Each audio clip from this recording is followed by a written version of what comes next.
Welcome into the Autzen Audibles post-game edition. I'm Matt Pramer, Scopel on the show, recording from a hotel room. We got fancy artwork behind us. How about that? We've got UCLA, Colorado on the TV.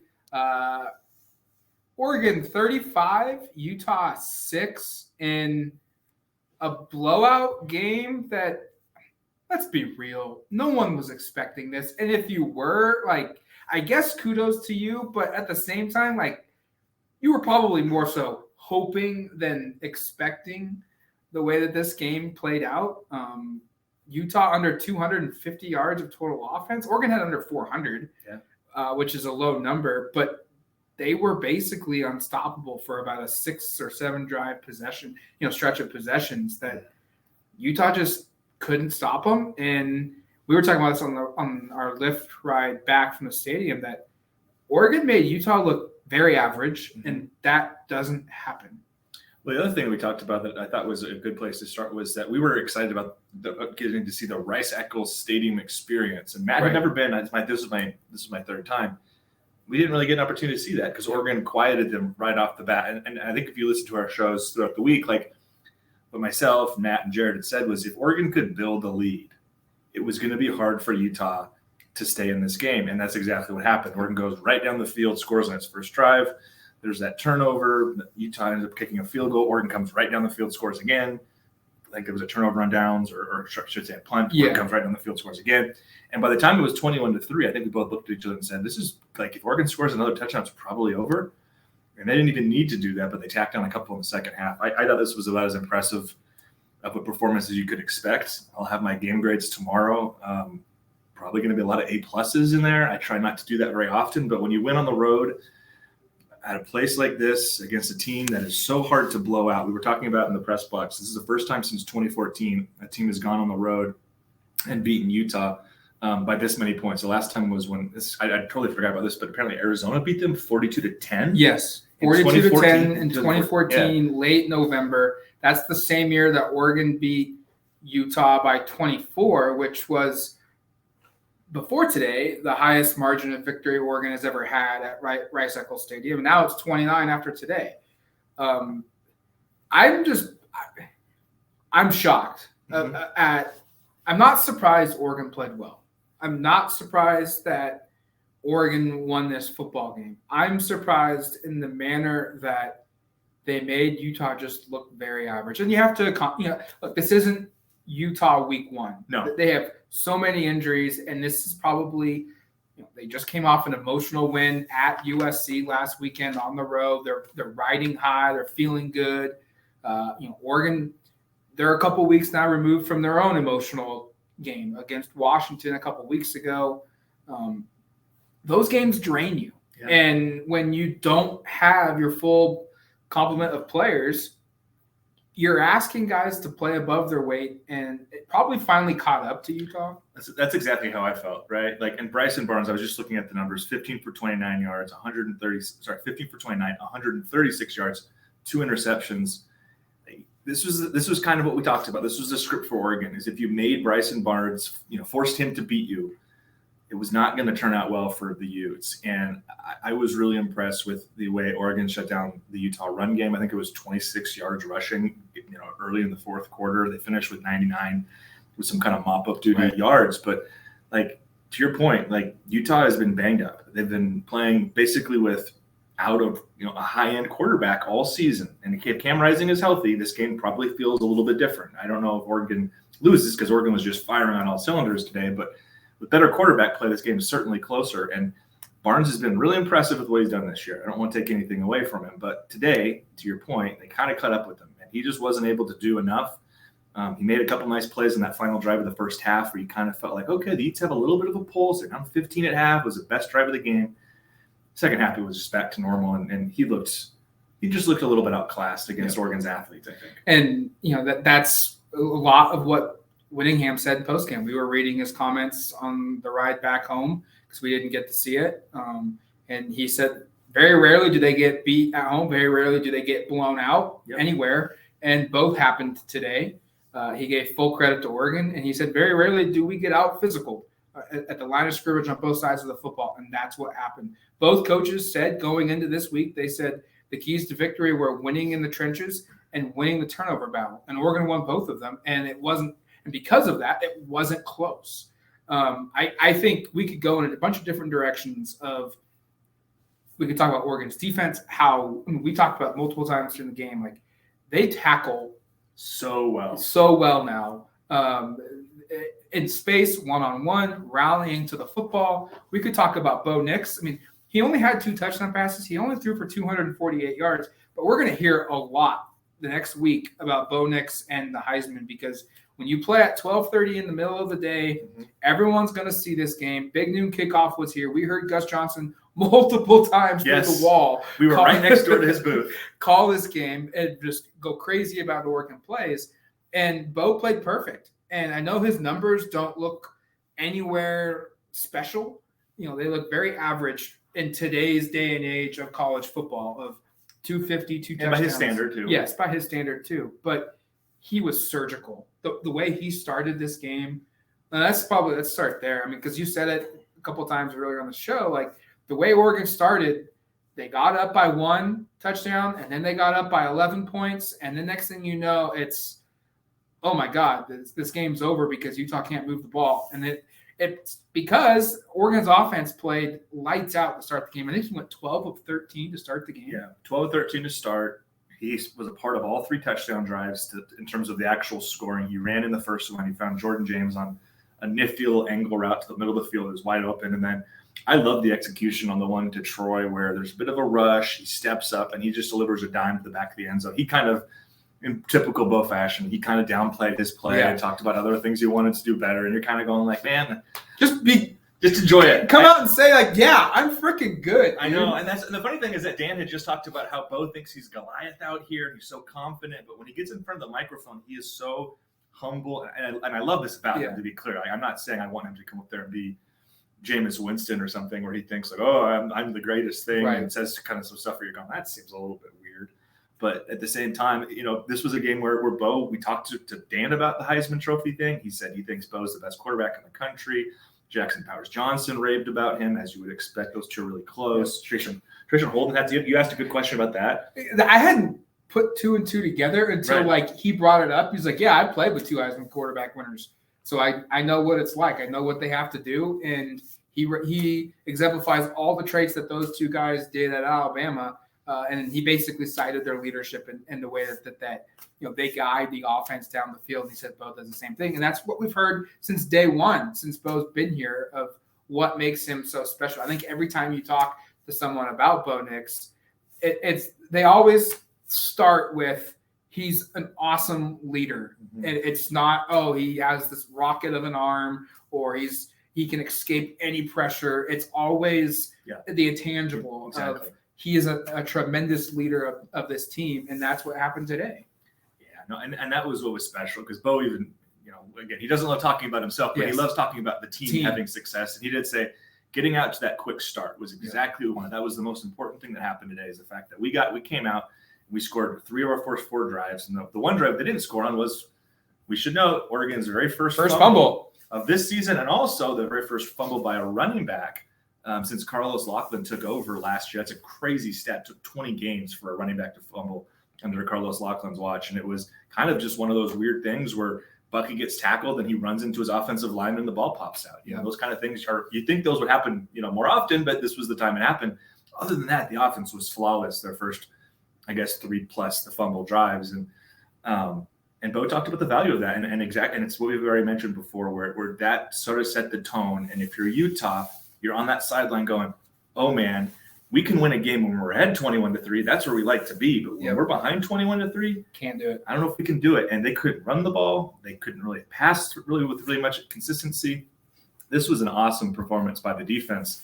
But just to finish the Bo Nix thing, I think he's going to start getting a little more Heisman buzz. We talked about it, I think, on Thursday's prediction show, about how you could get plus 900 right now. He's now down to plus 9. It was plus 3,000 earlier this past week, and we both were like, that seems kind of a little bit crazy. He went into today at plus 900, and I expect that to go down again. If you should have bet that, if you were wanting to bet it, and again, we don't know if he'll win. There's a lot of games to be played, but I wrote a story already up on Duck Territory. Go check it out. About this was an opportunity to be a Heisman moment for Bo. And again, statistically, not his best game of the season, but against this defense, with how hard it is to win in Utah, and certainly how hard it is to win like that, super impressive. And again, Gus Johnson's booth was right next to us, and it was one of the cool things where we could hear his commentary, and I could hear him say Bo and Heisman probably half a dozen times over the game. And I'm sure the national audience heard it even more because, they weren't there wasn't a wall between them. They were actually listening to the game. So I think this is one that's going to matter a lot from a national perspective on Bo Nix's candidacy. I don't know if he'll be the favorite. I doubt he will, but I think he's certainly he's putting himself at least in position to be in New York City in a couple of weeks, about a month. And I think this is another one that Jackson Powers Johnson, Oregon starting center, probably becomes the front runner for, is it the Remington Trophy, which goes out to the nation's #1 center in college football. Jonah Ellis. We talked about this multiple times during the week. Yeah. Players have mentioned it. Utah's defensive line. I mean, we know this. This is who they are. They are an elite front seven defense that disrupts every offense that they face, and they play a physical brand of football that just grinds you down on both sides. Yes. And I just saw this stat, and I'm absolutely floored by it. That he has no stats? That, too. He didn't do anything. Jonah Ellis had 0 sacks, no tackles. I mean, that alone is phenomenal. Yeah. But I guess I'm mixing two things together. Oregon had 0 yards lost. Yeah. 0 plays went for negative yards. Yes.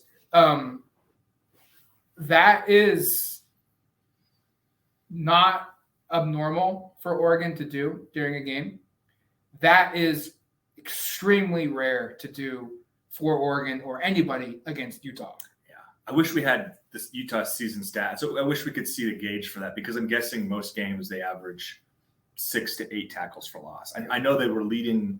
They're either leading or tied with Oregon near the top of the call. We might be able to look it up real quick. Yeah. See if you can find that. And we could just do an average of what they do. And this is where you're getting to see behind the thing where we're both on camera here. Matt is scrolling to blowing up collegefootballstats.com and looking to see how many tackles for loss Utah has had this season. And again, I just thought the way the offensive line performed, I know, and Dan pointed out. So they've had 50 going into this week. In 7 games. In 7 games. 7 per game.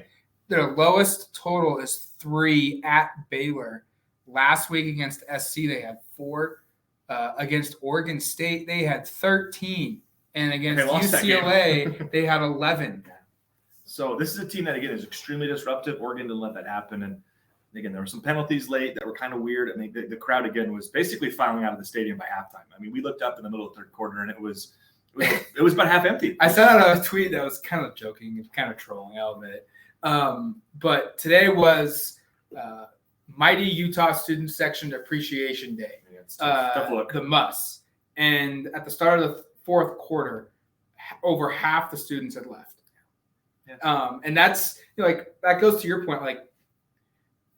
We were hoping to see the Rice-Eccles experience. This is a place that 80 straight sellouts, I think 81 now. They'd won 29 of 30. 29 games. of 30. The last time they lost to a team with fans in the stands was 2018 to Washington in early September. I mean, it tells you how long it's been.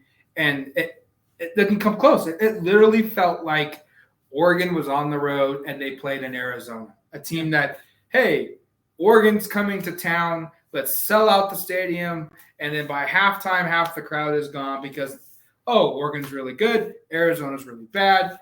Let's go do something fun for our Saturday night. That's the vibe. And it's not what Utah is. And right. Be clear. I want to be very clear. That's not who Utah is traditionally.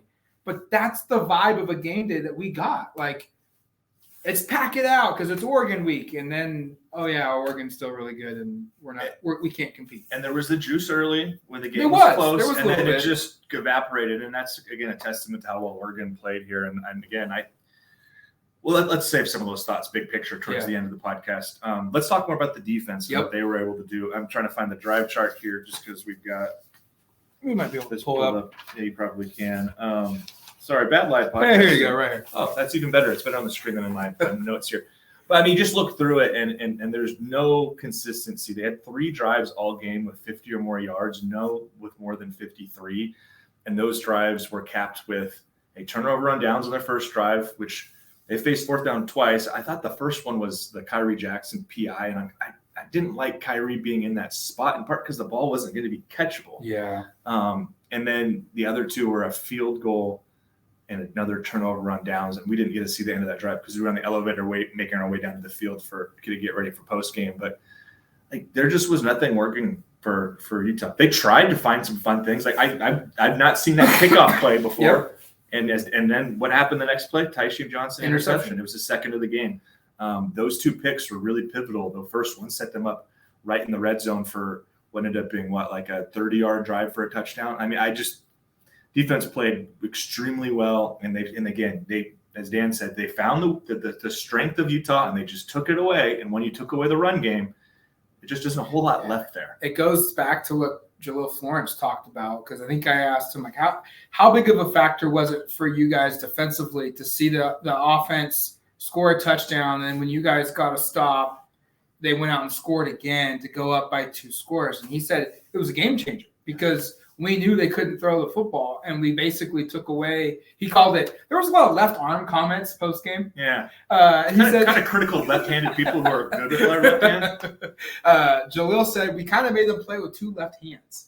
That would be really which hard. would be really hard to do.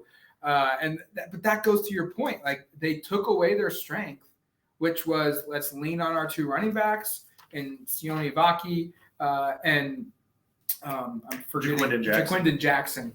And let's lean on those 2 guys, and then maybe sprinkle in a little bit of Glover, sprinkle in a little bit of some QB runs with Bryson Barnes, and then all of a sudden maybe we'll hit them with a drive where we throw it 4 or 5 times instead of the 1 or 2. Hit them deep here. Yeah. Right. And they couldn't do any of that. And I felt like when they pulled that trick play on Oregon on the kickoff, that was them saying, okay, we have to dig into our bag of tricks now because we can't do anything offensively. And if we're going to win this game, or if we're going to come back into this game, we've got to pull some things that just no one's expecting.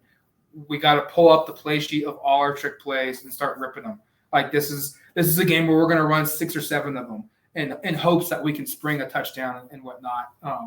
Someone in the press box told me that they were kind of critical of Willingham's inability to go for it on 4th down a couple times after the Ducks had gotten up by a few scores at near midfield or even in their own territory, of kind of like, you're just making the inevitable happen. You're not giving yourself a chance here, which I thought was, I don't know. Like, I go back and forth, right? Because I also go, do you really feel like your defense is going to stop Oregon on a 50? They have to go 50 yards. And I guess the other answer is maybe you're just not going to stop them, period. That goes back to what Dan said about Washington and Penix the last drive. Yeah, that's true. What's the difference? 20 more yards. I don't know, but Oregon put them in that position where they had to make those weird decisions, and it just wasn't easy to do. To your point, I just wanted to run through the running backs here because this is what we were talking about all week.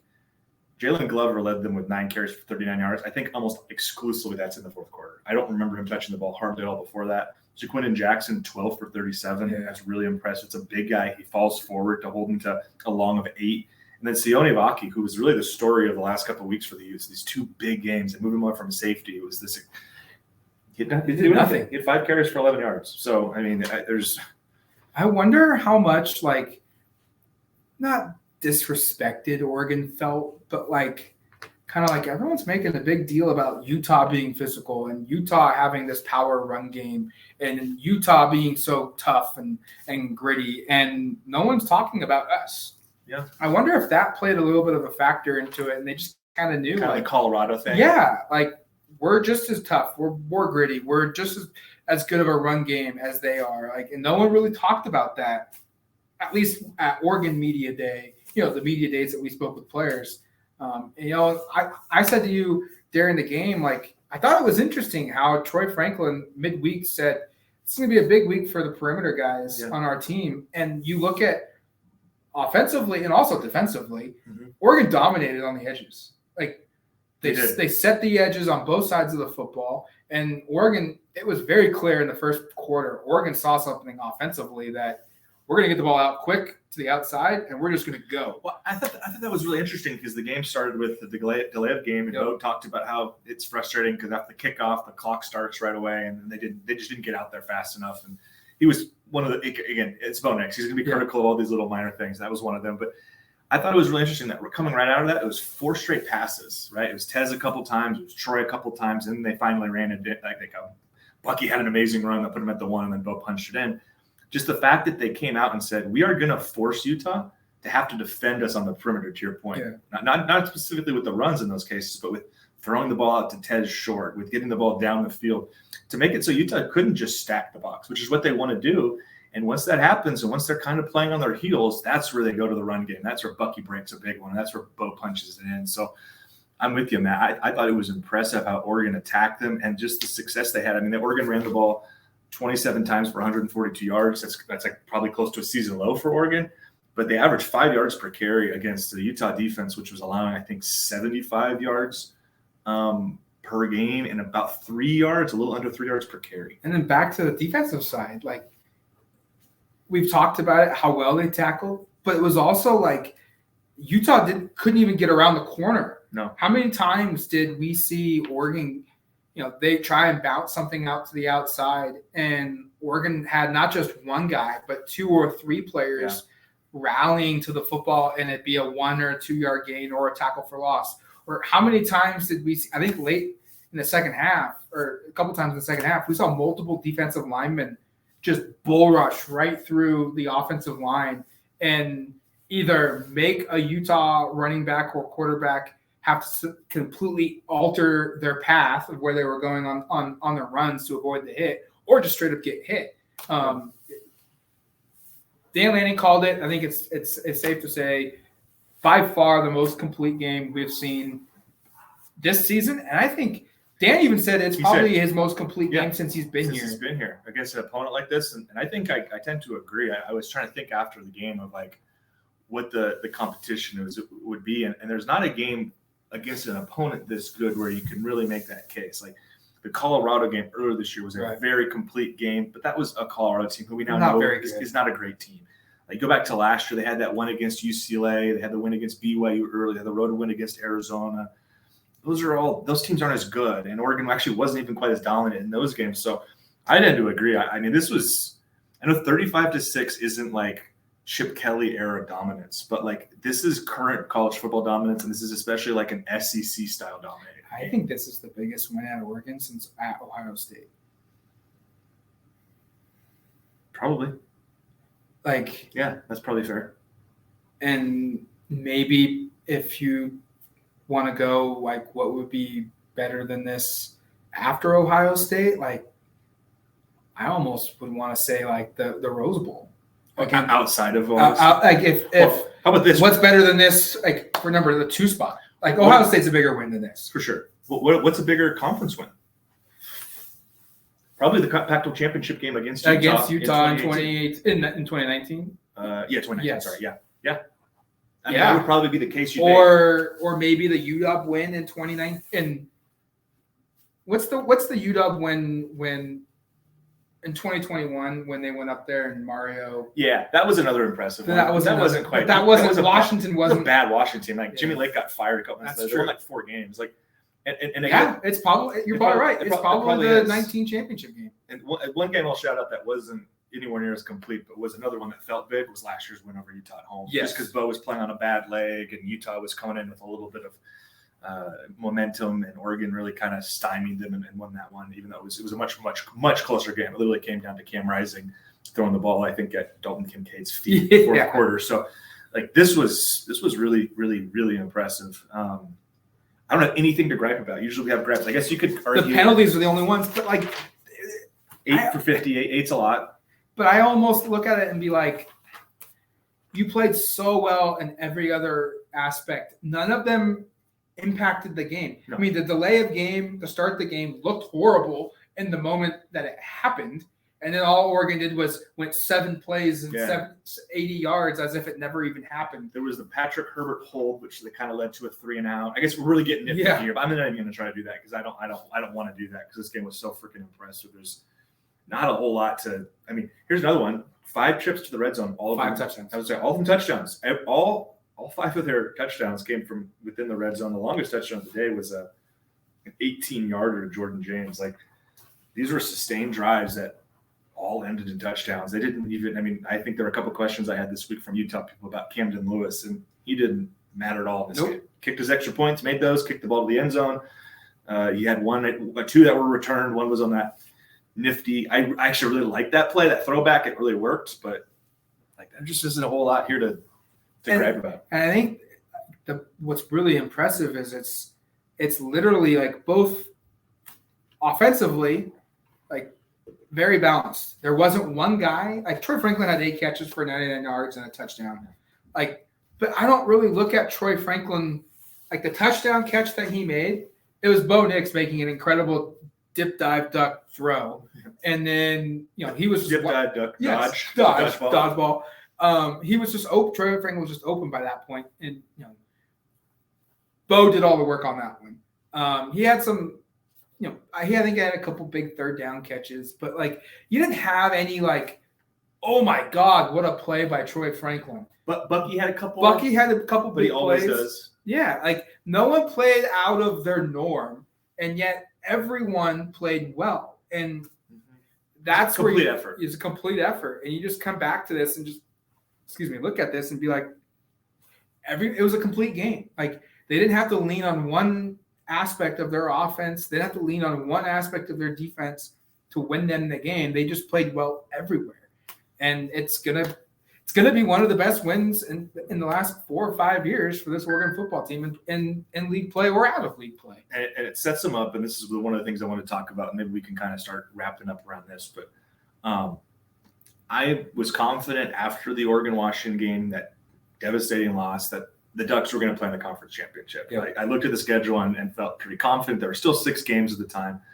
Getting through this one, the way they did it, with how poorly USC looked today, barely beating Cal. And they won because Cal went for 2 when they didn't need to. I think Cal's just being aggressive there. Right. I don't mind it, but you're right. Like USC didn't really 50-49. Wasn't impressive. Arizona State, I don't actually know what their game is. They're beating Washington State. I saw it come across the ticker. Okay, maybe that game's a little more interesting. The Oregon State game to me now is the last hurdle, and I am curious to watch in a couple hours. We're recording this about an hour maybe before 20 minutes before kickoff in the Arizona-Oregon State game. We'll see how that goes, but I think you have to feel really good about a rematch brewing. Yes. And USC plays at Washington, I believe, next week. We'll see how that goes. USC could get worn out in that game too. Like I wouldn't be surprised if they lose that game and it's another emotional one. Like they're really going to come to Autzen and pose much of a threat. I don't even know if they played their best at this point. They pose that much of a threat if Oregon's playing a good game. So yeah, Evan Williams and Ty Sheem say this defense, they haven't even hit it yet, but they're trending up. And they're getting close to playing their best football. So to your point, I don't even think if USC plays their best right now that they can beat Oregon. If Oregon plays their best. Unless Oregon just kind of stumbles. Best versus best, Oregon's better by far. And so my point is, I think December 1st is looking a lot like Ducks Huskies 2.0, and that's a game I'm really excited about. Not to go too far down the line here, but that's what we do on podcasts. We can talk about those kind of things. And if Oregon plays the way they did tonight, I think there's a really good chance to end up winning that game, and that would set them up to probably be in the college football playoff. I still looked yesterday. I was looking at the ESPN's college football playoff predictor, and if Oregon won out, it still said there's 75% chance they'd make it. So that means there's still a good chance, 25% chance they wouldn't, which kind of feels ridiculous with how good this conference is. And Oregon's one loss was a 3-point loss against currently a top 5 team on the road. So I think you have to be feeling really, really good. If you're an Oregon fan, I'm sure Dan Lanning and company feels really, really good about where they're at, because this is shaping up to be, I think, a really special finish to the season. Looking around the conference, I said it before the Washington game. I'll say it now. I think there's separation. I think it's Oregon. I think it's Washington. I think they're now pretty clearly the teams to beat in this conference, and I think they're quite a bit better than everybody. I'm not going to be surprised at all if that's a rematch in Las Vegas where neither team has lost since. So we saw Georgia win. We saw Michigan have a bye. Ohio State's currently playing right now. And a close game against Wisconsin. Florida State won today. Washington They're currently playing against Stanford. I don't know the score of that one. I'm assuming they're up big. They're up 9 points in the fourth quarter. So actually, it's a lot closer than I think. And then Oklahoma lost. Yeah. Okay.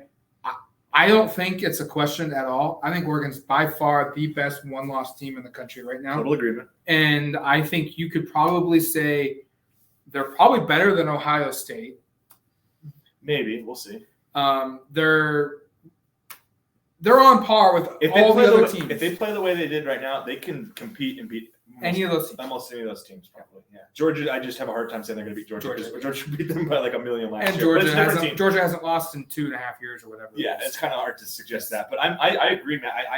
And this is one of the questions I think somebody asked Dan was about, like, it was Bill Orm at the Oregonian, who does a great job, but just asked, like, you were a part of one national championship team at Georgia. Is he starting to have that feel for it? And, he's not going to come out and say we're going to win a national championship because they are on that 1 week mission. But you could kind of get a sense that they're playing some of their best football right now. And this is the time to be doing that. And if they can carry this over, think about it. 3 of the last 4 games are at home.